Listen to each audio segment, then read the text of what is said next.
This KFAN podcast is sponsored by Builders and Remodelers, exclusive Twin Cities provider of Elements Windows. Get the highest quality windows at unmatchable value. Visit buildersandremodelers.com for more details. Man. If you want to chime in what's happening with your favorite KFAN shows, you can make your voice heard on the Bradshaw and Bryant KFAN text line. Just let us know what you have to say by texting your message to 64686. That's 64686. Standard text message and data rates apply.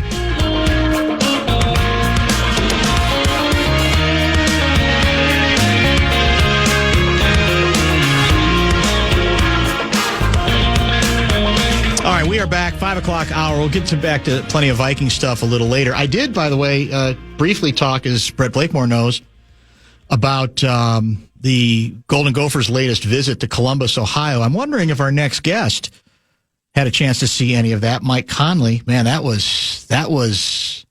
a hell of a defense that your club has this year. Yeah, we're gonna be all right again. Hopefully, hopefully we can repeat. Yeah, you're in good shape. I don't think you've given up double-digit points in a single game yet this year. I think everybody's got to 10 so far. So it's a nice club. Welcome back. Good to have you back. Thank you. And I know you've kind of covered a lot of this elsewhere, but to set this up, I think we should talk about it a little bit. It sounds like the contrast for you this offseason to the previous offseason is huge and pretty dramatic in terms of your ability to prepare the way you want to prepare yourself. Give us a little, insight into that contrast. Yeah. Well, last summer I spent most of that time rehabbing from a wrist injury and unable to get on the court, unable to lift weights the way I want to. Kind of had to lift with one arm, do stuff like that, kind of makeshift stuff up. But to have a summer where you come in and you are seemingly healthy and no issues, you can kind of get going right from the jump. And, soon, 2 days after the season was over, we started just doing maintenance work, working out, just really getting the routine down and staying in shape. And that just leads into a really, really good summer of work, which, for guys my age, get older, the older you get, you have to stay moving. You have to stay in the best shape you can as you get closer to the season. And I think that's going to bode well for the start of this preseason and training camp going into the regular season. Were you ever in the offseason at any point tempted to say, been a hell of a run, I'm just ready. I'm ready to move on? Did you ever come close to that? Never. I think that's why I'm still here, is I still haven't really gotten to that point where it's even crossed my mind. And, I try to listen to the advice of some of my old vets to say, hey, man, don't ever put a year on it or a time limit. Just keep going. Just keep going until you can't anymore. And you'll know, when that time comes and when you wake up that morning and it's just not right, So, so far, it's, I'm not there. So. It still burns in you. Yeah. The competitive part and that you enjoy that you've not lost any of. No. I think, I was talking earlier today to one of the other reporters, and that was my main thing, was I wouldn't have stayed playing this long had I not, had that competitive, edge to where you want to win something so bad that you're willing to, risk your body another 4 or 5 years or however long it takes to accomplish that. Because a lot of people, in my situation might just call it quits and say it's okay to just go be a family man and right off into the sunset. But, I really feel like the same way I did day one when I got into the league, just super motivated and ready to go. You've talked about this with us before. As you get older, obviously, you have to work harder on your body, right, to keep yourself in the kind of shape that you do. And that's what I've heard other players when they say, that was when I knew. I wasn't prepared to go through all the stuff to work my body the same way, or all those aches and pains caught up. And it sounds like with you, you're not there. Yeah, and honestly, that's the fight I'm in right now. Is exactly that, where you, it's not that you can't do something. You can do pretty much everything you used to be able to do, but can you put the work in on a daily basis and recover on a daily basis and be able to do it in stacked days, for 6 straight months? And that's the grind that people don't see, and how hard it is to kind of stay afloat as you age. So I think that's the part that, we all battle, but I'm not letting it, overcome me just yet. Everybody has a theory on what this team, your team, needs to do to get to that next step, which obviously would be the finals. I'm curious to hear, and we'll talk about several of them, but I'm curious to get your view on that as a veteran player who knows this team well, knows what's involved in trying to go after a title, etc. What do you believe? What priorities do you think should take hold for this team to give itself the best chance to take the last step? Well, for us, we're in a situation you can't really go out and add a bunch of people. It's not going to happen. You're not going to go trade for this guy or that guy. It's just the situation we're in is where we're in, and we have a roster that's built, that's plenty built, ready to compete for a championship. And we talk a lot about preseason, about continuity and internal growth from our guys, from our young guys, from even myself, from Ant to Jaden and Naj. You can go down the line. Can we continue to get better individually and continue to get better in the smaller parts of the game that we felt like OKC last year were better than us at? The high IQ plays, the differences in their on-ball defense and team defense. Like, can we be up our level to that type of level of defense and give ourselves a better chance of having a chance to win? I think that we can, and that's something that we've been working very hard at all summer, all preseason, and hopefully we can accomplish that kind of standard as we go forward. A lot of discussion on the offensive side is we want to run more, and it seems as if to go along with that, we don't want to see 2 or 3 guys go in the wrong direction for the ball anymore. That Finchie wants the ball to come to you. He wants the other players to be advancing into the front court, not coming back for the ball. Give us your view on that, how important that is, and how you establish that. Yeah, well, it's a form of structure that I'm glad that Coach is really kind of harping on that early, is because it gives us a way to run up the floor with a little bit of pace and structure with guys in their, I think, their most comfortable spots. I think you got Jaden, you got Ant, you got Julius, not just always pushing the ball with themselves, but being able to get outlets and run down the court, get easy buckets, get earlier opportunities. Mm-hmm. And even when we don't get our early offense going, we might not get a layup, but you make the defense flatten out by just pushing the ball, trying to break the paint 1 or 2 times and backing it back out. Now a pick and roll comes later in that action. You have the whole world open to you because of just the pace that you're playing at. You see it a lot with Indiana. We'll see it tomorrow in preseason. You'll see it in OKC. All these teams that play with pace and how much more, how many more opportunities they get offensively, and the game becomes a lot easier for them. Are you comfortable with that yourself?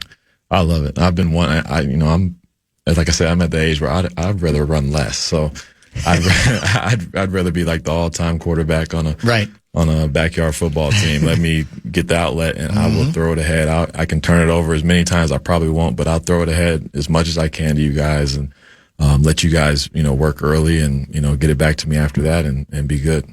We had John Krasinski on earlier in the show, a regular on our program who I think you know pretty well and is around you guys a lot.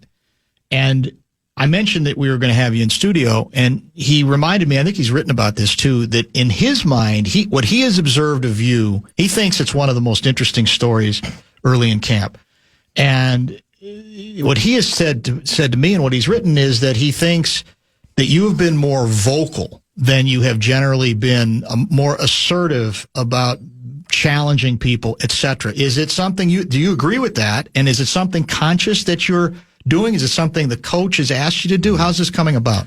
No, it's not a conscious thing. I think it's just a necessary thing. I think you see the team, you see things we need to be better at, and I'm a guy that I'm sitting here looking like, hey, I can't not say something about this right now because this is it matters so much right now. I think that in the years past, maybe I didn't say it when I should have, or maybe I didn't get coach to talk about a certain thing when he should have, and at this point of the year, because I think this is the time of the year we have to be extra detailed on everything, and because the standard can be set today, and then we're looking in the hopefully in the playoffs we're making a run, and there's things that are happening by habit, and they're not things you have to teach during that time, or things that have to you have to, spend more time on things during the playoffs. Instead, it's kind of engraved in your DNA, and you just, have it. You got to build the habit. Yeah.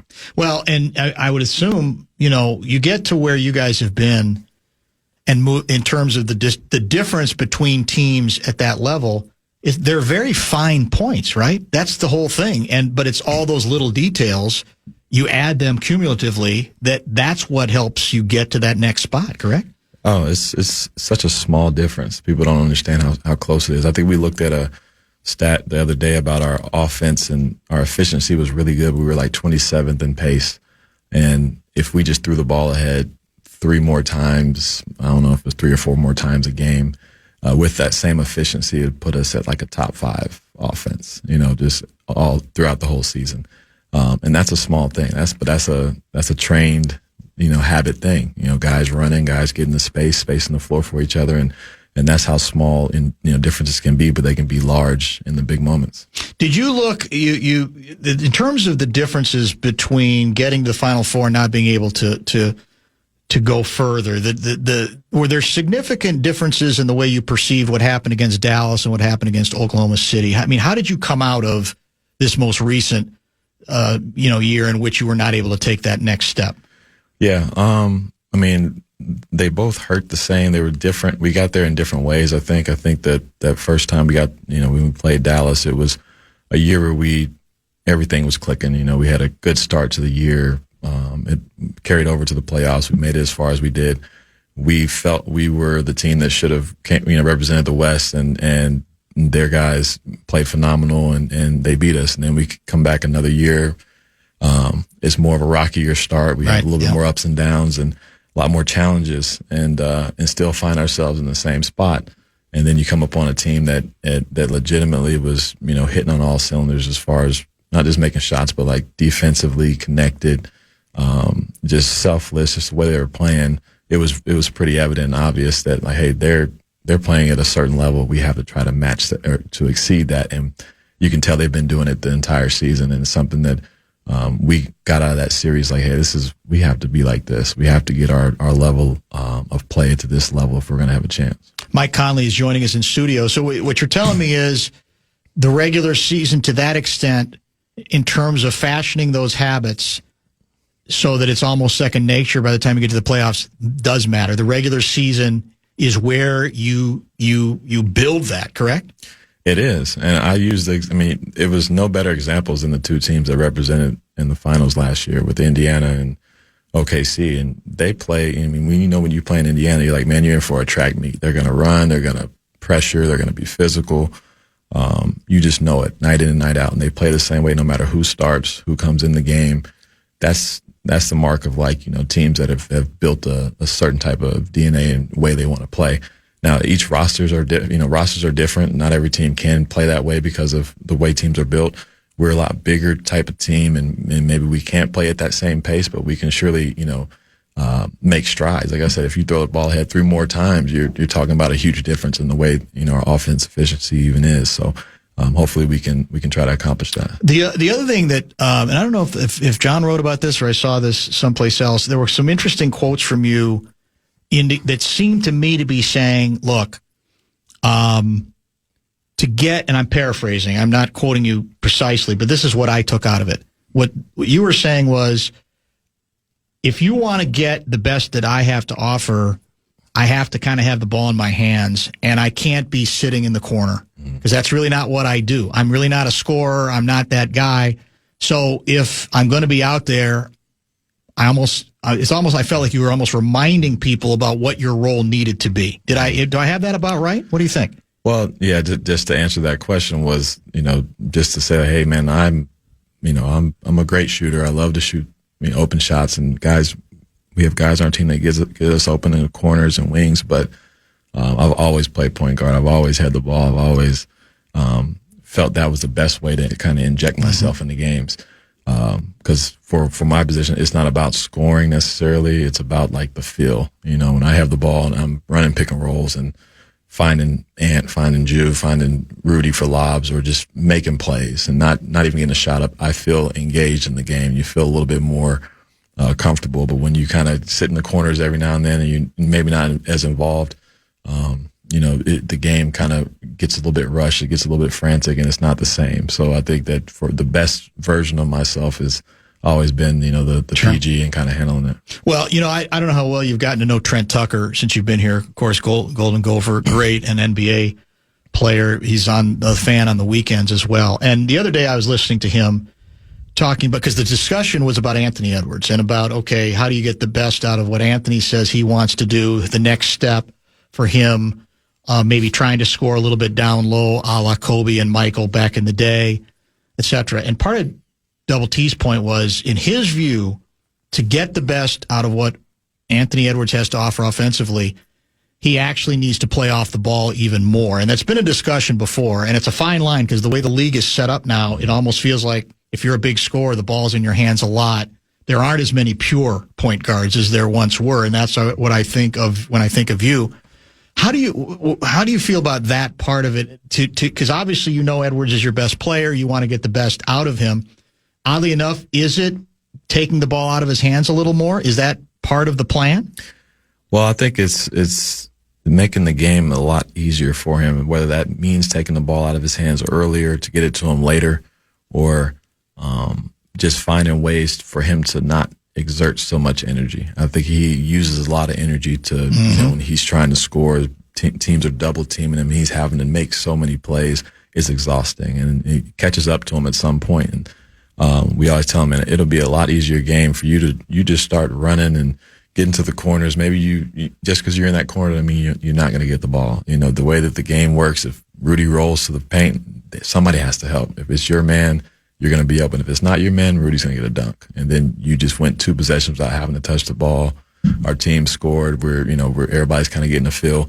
And then when push comes to shove and you need, a certain type of play or a certain type of action, I'm here for you. Like I'm all I want to do is get you the ball. All I want to do is see you succeed. So let him just be himself and take us home when he has to. What do you sense from him? I mean, what do you sense he has worked on in the off season? I've not seen him. Everybody says, his body fat number is ridiculous, even more so that he's taking much better care of what he's eating, that kind of stuff. What do you observe early? I think he's gotten better at everything, if that's possible. He's worked on every facet of his game. He has worked on his footwork in the post. He's eager to show that off, but not too eager to overthrow our schemes. Yeah. Where he's not trying to just run to the post just to show it. He does it if he needs to, but he's still playing within the confines of what we're trying to create here early in training camp and preseason. And he's been great, and his leadership has been great. His ability to get guys in the gym, his ability to challenge people. He's challenging everybody. He's competing every day like he always does. So I'm really excited to see, what he has in store for us this season. What do you know about Julius that maybe you didn't know until you started playing with him? I think the first thing, he's not as mean, obviously, as you probably think. When you look at it from outside, and when you play against him, I'm like, man, I'm not going near him. But now that you're on this team, he's a really good dude. But his playmaking ability is one of his biggest strengths, and that's something that I don't think I really probably took for granted. Watching him and competing against him, and it's something that we really try to utilize a lot now. Him bringing the ball up, or him, initiating offense, or his post-up game. I think he's super efficient out the post. Like, he's just got a lot to him, but it's not just for himself. It's like to draw double teams and to get guys open, and he really, really does a really good job of getting us all involved. Where does, I don't know that we always saw the best that Dante DiVincenzo has to offer. What have you seen of him, and what are you guys talking about regarding trying to get him at his best? Because I sense again that the Finchie does not want him handling the ball a lot. Obviously he can, and you have to be able to handle the ball if you're a guard in this league. But that best case scenario is that's really not how you get the best out of him. What do you see there? Well, he's one of those players that I consider can kind of do a little bit of everything. He lead off the ball, like coming off pin downs and creating opportunities for himself and his teammates. On the ball, he can initiate and get us all in offense and be aggressive when he needs to. But his energy is contagious, and that's something that he's been really good at for us, like his ability to crash and get offensive rebounds, extra possessions. He's one of our better guys on defense, like going up and contesting shots and blocking people and just creating opportunities for us. And that energy is something that we're gonna lean on. We need that from him. He knows that his role is going to get bigger and bigger. Obviously, Nikhil being out, gone, and we're going to rely on him and TJ and guys like that to fill a lot of that, and he's going to be ready to go. All right, let's get one quick break, and I want to try to hold you over if I could for like 10 more minutes. Can we do that? Yeah. You good on time? Yeah, I'm good. Well, that sounds like there may not be agreement. I'll be fast. The break will be fast. I just got a couple more things. Right. Mike Conley, kind enough to join us in studio. We'll get some more with him and then get back to Vikings conversation. Stay tuned. Bonus Box is back on KFAN. We have 9 chances for you to win $1,000 every weekday. It's every hour from 9 a.m. till 5 p.m., including the keyword this hour, which is cash. Keyword cash, KFAN.com. Keyword cash. Bonus Box is presented by 2 Men and a Junk Truck.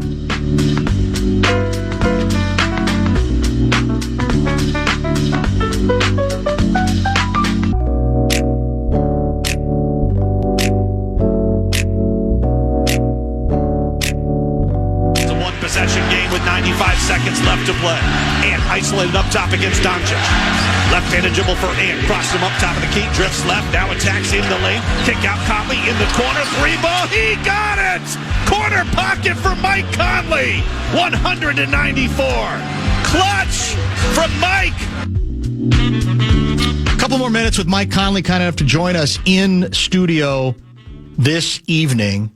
There's been a lot of talk, obviously, about ever since the team, found a way to draft Rob to project in terms of how quickly he could become a part of this rotation. From your standpoint, how vital for this year's team is it for him to take a big jump? What do you think? Yeah, there we go. I think that, he's done everything we've asked of him. The coaching staff, he's come in, put the work in. He's a guy that, wants to be perfect. He wants to perform and be himself. And we're all in his corner to try to, fast track this as fast as we can, because we know his capabilities and what he can bring to, our team that, we lack that kind of a playmaker in the way that he can move and how quick he is, how juice. Fast. Yeah, he's got a lot of juice and can do a lot of things. And he's just learning the NBA game. He's learning the nuances of it. He's learning a lot defensively. I think that's where he's trying to make the biggest growth because, Finchie and everybody's really big on defense here. And that's an easy way to get on the court. And I think that he's doing a great job of just, soaking it all in and listening to everybody's advice. And hopefully, this is the year where he makes that jump and able to really, really help the team. Does he have your head? Your mental, some of that is, you could say you got more experience, but I think you kind of always have had that to a certain extent. Does he have that? Because I think he's going to have to learn it. Yeah. We're different, in a sense. Like you said, when I was younger, I've always kind of been this type of player, high, IQ, just always thinking the game. He is by far one of the most talented, hoopers you'll ever see, And I think it's came easy a lot, and in this game, as you grow and get to, reach different levels, guys get better and better. And now he's having to think a lot more. He's having to think how to get the ball to Ant or how to, run these certain plays and kind of grasp the whole playbook and stuff like that. So, it's just kind of newer to him. And I think it's just taking some time. And, like I said, he's done a great job of locking in on that, and I've been really impressed with the way he's been able to handle it through this offseason. The funky catch-22 is he needs to play, but the way Finchie is, you got to play well before you're going to get to play, right? So that, to me, that's going to be the trick. You got some young players on this team who now almost have to be a bigger part of it, but it's a question of whether they're going to get the time. What do you think? Yeah, and we got a lot of guys that I look back and I'm like, I expect him to play. You look at TJ, look at Jalen, you look at Rob, you look at, Johan and all of our rookies. Like, we got a lot of talented young depth there, and all at some point will make big strides for us and do big things for our team. So, it's just, you don't know when it will be. Obviously, it's coach's decision, but we got to get these guys to conform to what we do and be ready to go as quickly as possible. Compare your relationship with Finchie with other coaches that you've played for. Now that you've been around here a while, I'm kind of curious to know what the relationship is like, how much dialogue there is, how much back and forth there is, etc. No, we're tight. We're tight. We talk a lot about the game. We talk a lot about our team. He bounces a lot of ideas off of me, different things he's thinking about implementing in practices or games or different plays I've run in the past. Like, he's not learning different things and trying different opportunities for different guys. So I think it's really cool to have that kind of relationship with a coach. I think most guys, you see him yelling on the sideline, and he can be a little aggressive and assertive, but I tell him and remind him, man, you got a good coach here. Don't think about this too much and look too hard into this. But he's a really good one. You know Rudy really well. There have been a lot that's already gone viral. A couple of his offensive moves in the preseason game the other day. I think it was the one in San Diego, and so now people are all projecting. Is that a new Rudy we're going to see offensively? Is it realistic to think that what we saw, some of those moves, including that left-handed hook, that we're going to be able to see in games? Is there another side of Rudy that's about to be revealed? I sure hope so, because we loved every bit of what he did in the preseason game and all the things that he's shown, and he honestly works on that stuff all the time. So it's a matter of if he chooses to do it or not in the game. So he's showing us a little sneak preview of what he's got in store for this season. I appreciate you coming in. I really do. Thanks. We're looking forward to the visits throughout the season again this year, and best of luck this year. Glad you're healthy. And most importantly, I'm glad you got a hole in one. Maybe that's the little off-season message that tells you something big is coming. Yeah, it definitely is. I say I got a hole in one after every interview, so that's just so everybody knows that. So. Even better. Yeah. Thanks, man. Appreciate you. Thank you. Mike Conley, kind enough to come in to say hello. We'll get caught up, and we got a lot of Viking stuff, including several Vikings talking points we can get to the rest of the way. We are going the distance until 6:30 this evening, right here on The Fan. Join the fans' meat sauce at Fleet Farm, Lockheed, in Hastings this Saturday for their Oktoberfest celebration. Join us from noon to 2 for the opening of Toyland, yard games, and more. Get full details, KFAN.com, keyword calendar. Adam in White Bear Lake. Dan, I missed almost all of the Conley interview, Mike Conley. Will that soon be available on the Timberwolves channel on iHeartRadio? I don't know if it'll be on the Timberwolves channel immediately, but I'm sure it'll be on the podcast that you'll wrap up after this show is complete, correct? Because I'm in the giving mood. Yeah. I'll post it on the Timberwolves that's nice channel. Of you. I appreciate that. I'll go out of my way. I appreciate just that. Because you asked. That's very nice of you. That's really good customer service, as we like to say in the business. So, Adam, there you go. It'll be on the Timberwolves channel. I think we have a preseason game tomorrow night, don't we? Not mistaken. So. Yeah. Bradshaw and Brian KFAN text line is open. Reaction to our discussion with the Wolves point guard, who I think is making it clear he's not going to go softly into the night, whatever that saying is. I think he wants to be a big part of what this team does this season. And it's that, I guess, progression, how that goes, probably is going to have play a major part in how this season goes for this club as well. Looking forward to visiting with him intermittently throughout the season as we have in the past. Vikings. I want to get a lot more Vikings input here in the final, 45 minutes of today's broadcast or so, right in that range. We have some more Vikings talking points to get to as well. I'm guessing if you're Pollyanna-ish about the purple, you come out of the 5-game stretch before the bye going, okay, the record isn't great. We didn't look dominant, but we got a lot of injuries, 2 key linebackers out defensively. Harrison Smith's kind of working his way back into the rotation. An offensive line that is basically all backups right now, or at least was on the last drive, the game-winning drive.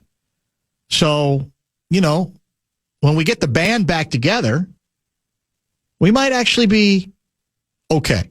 If you're Danny Downer, you go, man, you should be 4-1 at worst, maybe 5-0. Give yourself a chance to withstand the challenging middle of this schedule. Even if some of those games look a little more inviting than they did a couple of weeks ago. Those are all legitimate teams you're playing now, largely. The only gimme in there would be the Bears, and I'm not even sure you could call the Bears a gimme at this point. And that you've got at the very least an open question at quarterback, correct? I mean, there's the Wentz fans, the Carson Obos who say if it ain't broke, don't if it ain't broke, don't fix it. Is that the saying? We won with them. Keep them out there. And if you buy the notion that the offensive line has been a train wreck, largely because of injuries, you can make the argument that all the more reason to laud Wentz for playing through all of that, looking like he knows what he's doing, keeping significant blundering to a minimum, a very underrated part of being a quarterback. And let's face it, is he a guy that you're going, yeah, he could lead us to the promised land? Probably not. But we don't know if J.J. McCarthy can either, at least at this point. I think there's significant question about whether he's quite ready for prime time with this team. So, again, I said Friday there was too much fear and loathing about this game that you just got to go win the game, which they ultimately did. They didn't do it in very impressive fashion. On the other hand, that's the kind of game Cleveland sort of makes you play to a certain degree, one could say. And the most important thing ultimately is that indeed the team got the victory. That's what mattered more than anything. I just think coming back from Europe 2-3 after this 5-game stretch where you had it was so inviting for your club would have been semi-disastrous for this team. But I don't think there's anything that's happened to this point where you go, hell yeah, we're going to capitalize and build on what we did last year at 14-3. I just don't think I can, with a straight face, say that's how we look right now. Fortunately, now you have the bye and you have a chance to sort of regroup, and then maybe you get something going. You get healthier. You get your linebackers back. You get Aaron Jones back. So you're not, just asking one running back to be the guy start to finish. So we'll have to see. 64686 is the Bradshaw and Bryant KFAN text line. There was a clinical drive at the end of the game against a good Cleveland defense. When, in the end, the drive the Vikings had to have to win the game, they got. So we just simply call this particular Vikings talking point the drive. Carson Wentz out of the shotgun. Low snap from Brandell. Handoff Mason, room up the middle. He's between the hash marks to the 20-25 and is chopped down at about the 29-yard line. Run of 9, 2nd and 1, and your Minnesota Vikings are in a hurry. 2 minutes to go in the game. Minnesota with 1 timeout remaining. 2nd and 4 from their own 37 as Carson Wentz goes back to pass. And he throws over the middle. Caught T.J. Hawkinson. 87 is coming up big. Caught it at the 50. And he'll rally to the 48-yard line for a 14-yard first down gain. That's Carson Schlesinger, the rookie, just losing his angle because of disguise, and with enough time still left in this game, you're able to hit a big play across the middle of the field. Wentz shotgun, first down, throws right, and it's caught by Justin Jefferson at the 26 on Denzel Ward, and that reception was spectacular. Carson Wentz goes under center. 2 receivers right, 2 receiving options left. Jordan Mason, the tailback, takes the snap. Wentz back to pass, throws another quickie to the left side, caught by Jordan Addison, and he barely got enough for the first down to about the 16-yard line, but he could not get out of bounds. It's a gain of 5. It is 17-14 Cleveland. 38, 37, 36, 35. Wentz on 2nd and 5 from the Cleveland 12. He works out of the shotgun, takes the snap, 4-man rush, throws to the right side, caught! Touchdown! Jordan Addison! He's the man of the match! And he gives the Minnesota Vikings a 20-17 lead. This Cleveland defense will challenge you, Paul, even if it's to their detriment. They're rolling up, they're jamming, they're one-on-one on the outside. They're not giving their corners much help. It's amazing. But for Jordan Addison, missing the first quarter of this football game and to end it this way, what a response by that young man. What a great throw by Carson Wentz in the fourth quarter. A couple of great throws. Wentz was, I believe, 9 for 9 on that last drive. And I had got some texts from people earlier going, as bad as I've seen Wentz look the last couple of weeks, you're going to possibly play him? Are you nuts? I don't know what people are watching. I'm not here to suggest he's top 5, top 10 quarterback right now, Wentz. But I do know this. If a J.J. McCarthy-led Vikings offense had 14 points, meandered through a game and had 14 points heading into the last drive, the drive in which you either win or lose the game, and went 9 for 9, including a very nice touchdown pass to take the lead and ultimately win the game, they would be calling for him to get a lifetime contract extension. So I know you're in a hurry. I get it. You're in a hurry to see what the kid has. But for the same reasons that, the J.J. Obos keep saying to me, well, have you seen the offensive line he's had to work with? Well, yeah. If you want to play that game, what about the offensive line Wentz has had to work with? And I think he's held in better. I think we were out at Sermons the day the story broke that they'd signed him. And I was like ho-humming it. If you remember, you were out there with me, Blake Moore, and I was like, okay, I guess. I don't know. Happy for you. I've watched too much Wentz the last few years. I don't feel a buzz with him at all. I don't know why you would do it. But I actually have been impressed with his toughness, with his ability to hang in.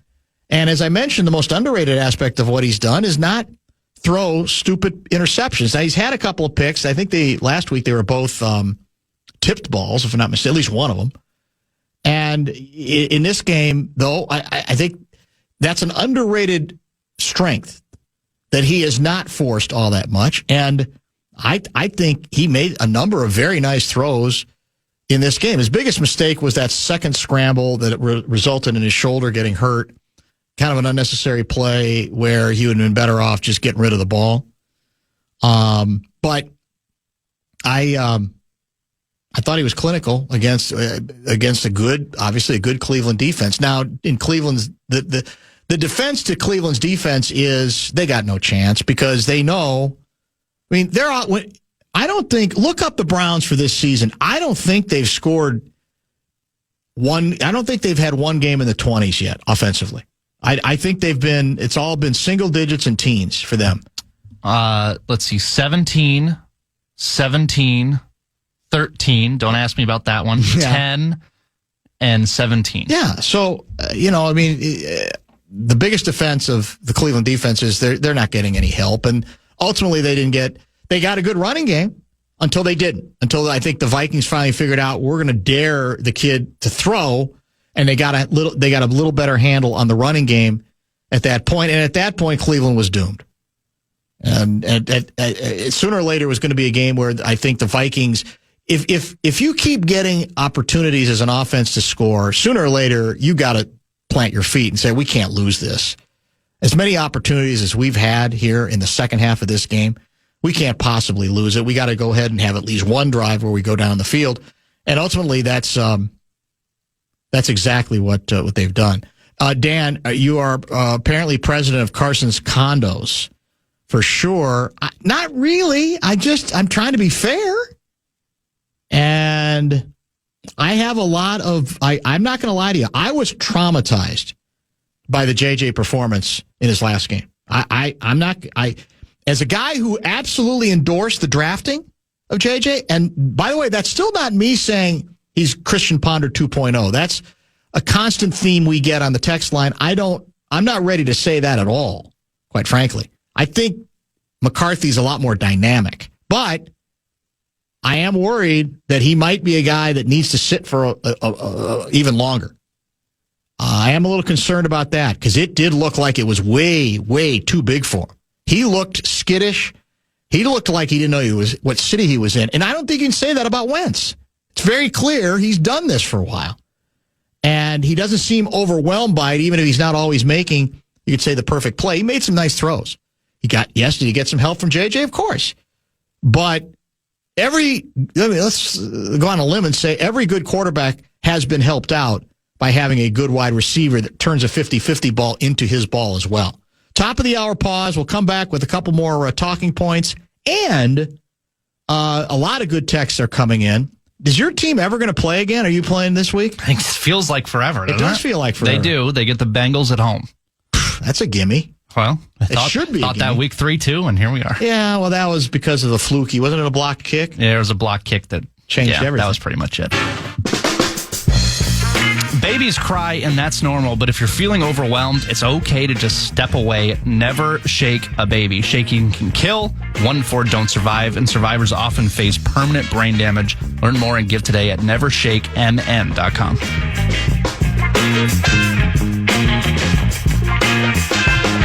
Vikings talking points. We're talking it, or calling it, I should say, the punt of the century? They are going to be punting with Ryan Wright from the 20-yard line.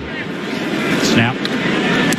Wright with a bomb for a spiral. Holy cow, what a punt by Wright. Flag on the play. Bounces at the 18, 15, inside the 10 to the 5, and it rolls down to the 2-yard line. So that's going to be a 78-yard punt, a career long for Ryan, pending infraction. It's against them. During the kick, holding, receiving team number 28, half the distance to the goal. First down. 78-yard punt by Ryan. That's exactly what you needed at this time, Paul. And now the defense has got to go out there and stop. Ooh, that was cut off very abruptly.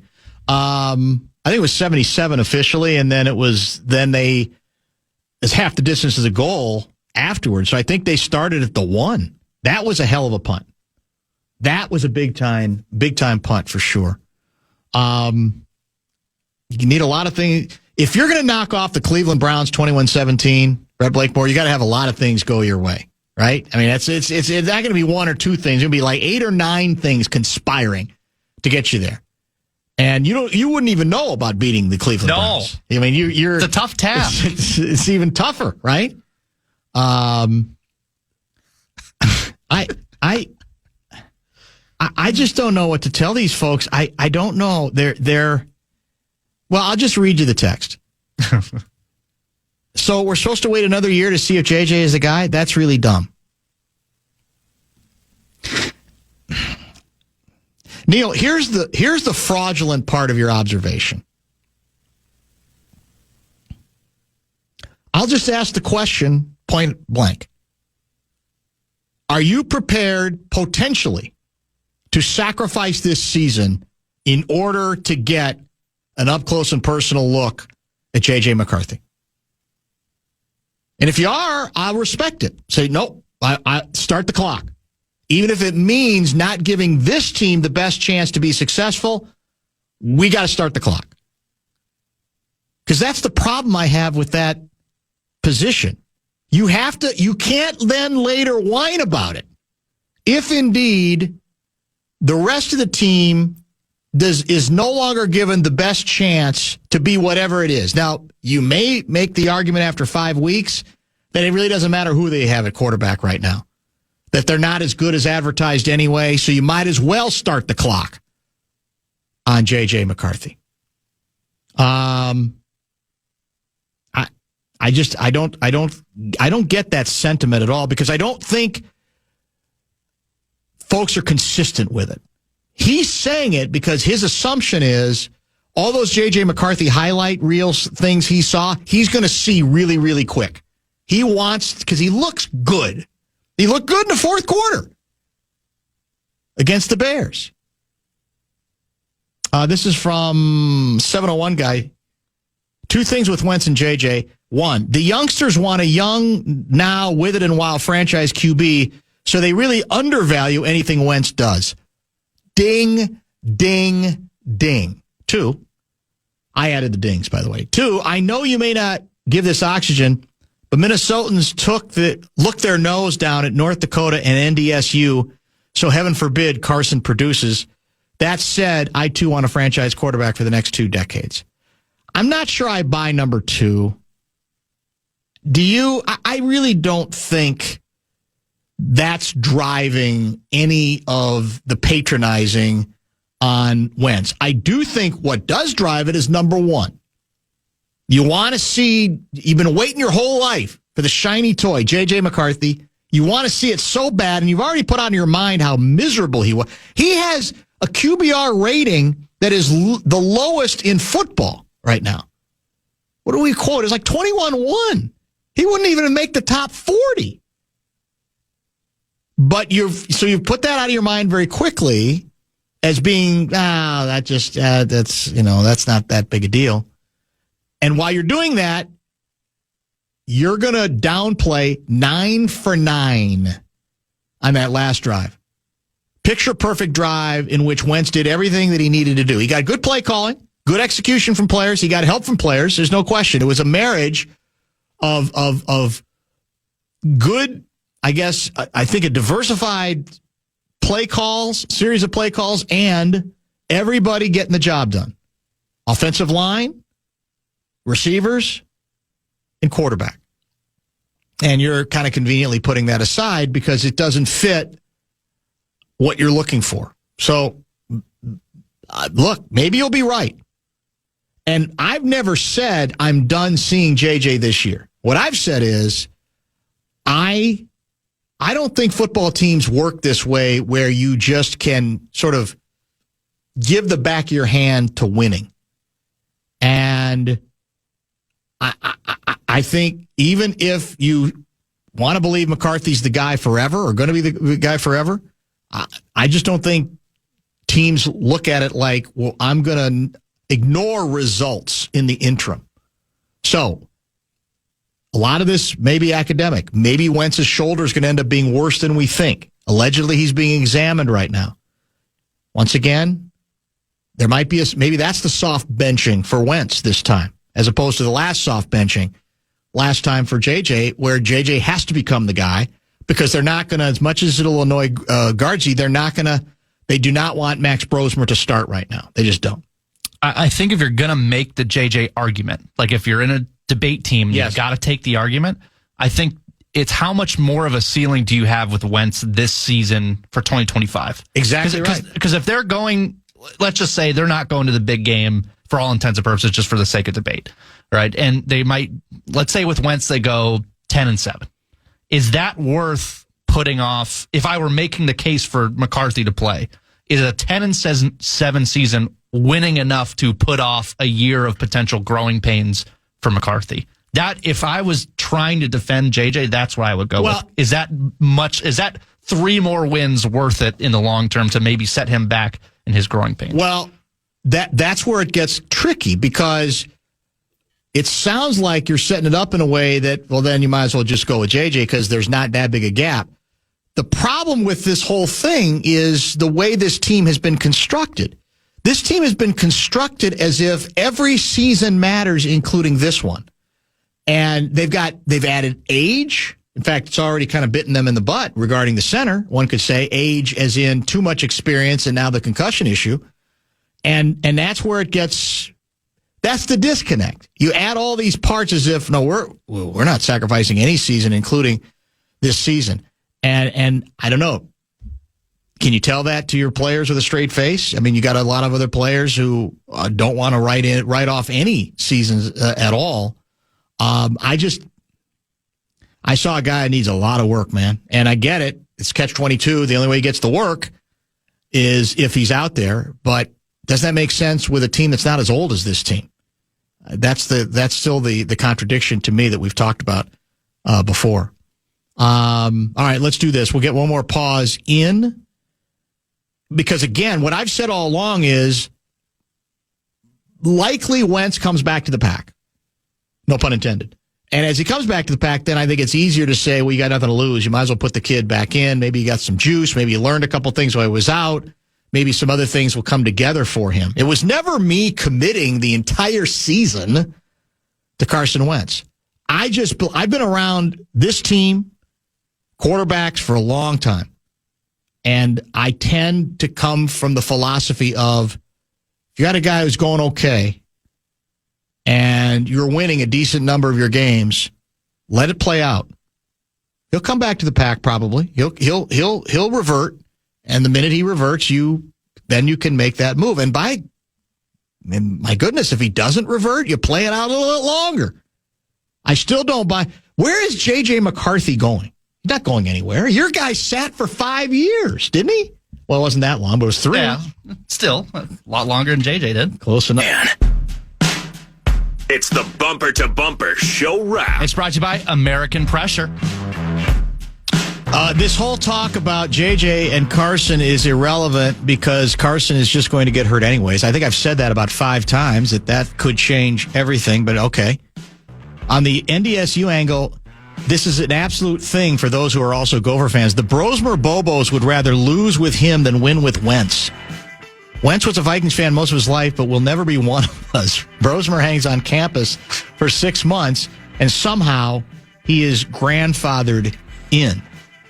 On J.J. McCarthy, correct if I'm wrong, Aaron Rodgers sat 2, if not 3 seasons for Favre. Also, J.J. was a year, not 2 years younger than when Rodgers started. As long as they're winning with Carson Wentz, what's the rush? Blakemore hit the nail on the head. 10-7 season with a first-round playoff bounce isn't worth it. We've seen this movie. Time to take our lumps developing the new kid. If you catch us on quickly here, you may sneak in the playoffs and get some experience. Either way, it's time to get back to JJ. Again, I get it, but I'll ask for the 5th time. That's not the way this team operated in this offseason. If you believe what that individual believes, you don't make the moves that they've made with aging veterans. It just doesn't. It's counterintuitive, and that has been kind of the central contradiction, I think, of this whole season. Hindsight's 20/20, but didn't Bo Nix look good on Sunday? He was picked after JJ. Nix has looked good. Again, he hasn't led them to the promised land yet, but he has been better than I thought he would be. And by the way, to those who want to play the young kid, he played a lot last year. So You could say that's the kind of experience you need, and that's why you need to start the clock on J.J. McCarthy. I'm 38, absolutely want McCarthy to work out. Also want the Vikings to be as competitive as possible in years when we arguably have the talent to do so. The current roster, when healthy, has a talent to hang in with a league that is currently filled with parity. Wentz has totally won me over. We're not the best, but a team like the Ravens is currently 1-4. As long as we can cobble together wins, we should keep trying to win. McCarthy absolutely has potential. Which means that the coaching staff completely misjudged JJ's readiness to start the year. Well, that's worth of conversation. Maybe we'll have some of that conversation with Kevin Seifert. In fairness, we haven't seen enough of McCarthy, I think, to conclude that. And I don't like what I've seen, but you got to have a little bit more before you can flat out say he is not particularly ready. Brosmer will lap JJ at training camp this upcoming season. Now, would that be next season, or is that like the next Sunday discussion? Good to hear Guardsy's listening to the show. Well, that's if it's okay with Danny Fomenter, let's leave the Vikings starting quarterback decision to KOC. Listening to weeks of this is losing its luster. I can't help the fact that McCarthy's been hurt. What are we supposed to do? The games are still being played. There's still decisions that have to be made. I didn't plan it this way. Don't get hurt. McCarthy might be the worst quarterback selected in that draft. Think about it, man. And people say I'm negative. I mean, man. And by the way, it's not like I was disagreeing with you. No, I know. No, you're making the point. I have no problem with that point. Okay. No way Max Brosmer is ready this season. No way. Don't want to stay in the middle forever like the Wild. We're done staying forever in the middle. That's over. We got our guy signed, Kaprizov. We're on our way now, right? New era starts now. Nothing's going to stop us at this point. No Parisi Suter contracts to hinder us. Come on. Isn't Bo Nix 25 already? McCarthy is only 22, and I think Brosmer's 28. But we still like him. Well, I'm exaggerating a little bit. He's been around a little bit. Can JJ stay healthy? That's from Scooter. I don't know. We'll have to see. It's a fair question. There are college quarterbacks playing right now that are older than JJ. All that proves to me is it's not going to be the end of the world if he sits a longer period of time. Hell, he could sit 4 years and still be younger than Bo Nix, for God's sake. So we'll see how it goes. I don't know. Now we got to play. The problem is now with the bye week, we got nothing but time. And there's going to be even more and more of this kind of conversation and discussion. But that's good because that gives us something to talk about. I don't even know the guest lineup tomorrow. I'm hoping Seifert's back because I think he's back from across the pond. And because we moved Johnny to today. Oh, Adam Thielen is added. I think he is scheduled for 3:30 on tomorrow's program. There'll be plenty to talk about with him. No, writes Hendo in Minneapolis. We don't care about the NDSU angle. We embraced Favre after hating him forever. Well, the truth is, you didn't embrace him right away. I was there. I remember because I said you should embrace him right away. And there are a lot of, I don't know. I don't know if I can ever do this. And I go, you're frauds. If he wins enough games, you'll absolutely love him, and you should. But in the beginning, there was a little bit of pushback on what are we doing with number 4. And let's be honest, the Packers are about 1,000 times more hated in this town than NDSU. No question. That's not even close. You're right about that, 100%. I think Guardsy's back tomorrow. I think so. I appreciate the help, Brett Blakemore. Podcast will be available later. A lot of good Vikings talking points. Mike Conley in studio with us. Ben Lieber with us today. And what else do we have guest-wise? That was it, right? And Mike Conley, yeah. Conley, Lieber. Yeah, because the first hour was wide. And Johnny. How could I ever forget Johnny? Thanks for listening. We'll talk to you tomorrow at 3.